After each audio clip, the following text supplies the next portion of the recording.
Sarawak sedang menuju ke arah ekonomi mampan yang dicorakkan oleh kemajuan teknologi, kelastrian sumber dan usaha dunia untuk menangani perubahan iklim.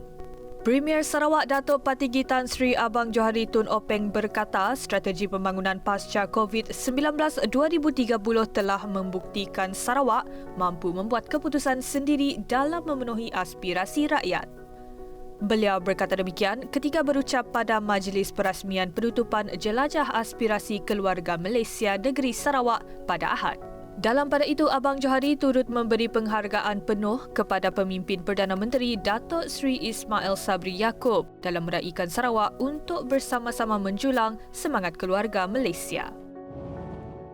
Sementara itu, ketika berucap penutupan Jelajah Aspirasi Keluarga Malaysia Negeri Sarawak, Perdana Menteri Datuk Seri Ismail Sabri Yaakob mengumumkan peruntukan sebanyak RM5.77 bilion di bawah rancangan Malaysia ke-12 RMK-12 bagi membangun dan menaik taraf sekolah serta institusi pendidikan di Sarawak. Jelasnya, usaha tersebut adalah bagi menjamin keselesaan dan kemudahan pendidikan generasi muda hadapan. Dalam pada itu, tambah Perdana Menteri, peruntukan sebanyak RM2.16 bilion juga turut disediakan bagi menampung 361 buah projek menaik taraf dan membangunkan semula sekolah yang mempunyai bangunan yang daif.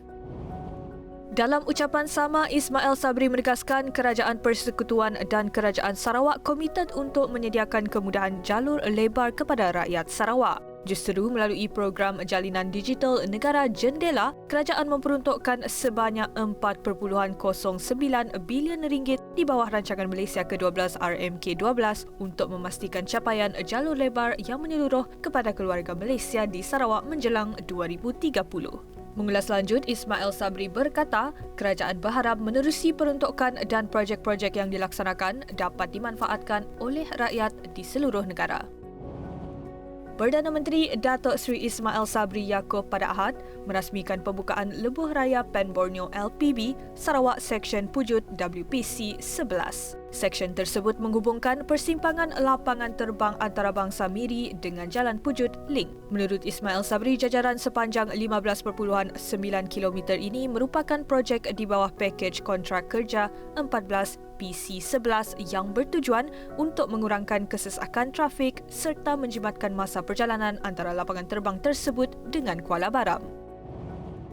Dua lagi projek mega di utara negeri Sarawak iaitu Fasa 2 projek Sarawak Sabah Link Road SSLR dan projek Lebuh Raya Trans Borneo LTB bakal diteruskan. Perdana Menteri Datuk Seri Ismail Sabri Yaakob berkata, dua projek ini akan menghubungkan Miri, Limbang dan Lawas dengan Sabah melalui dua pilihan jaringan jalan raya.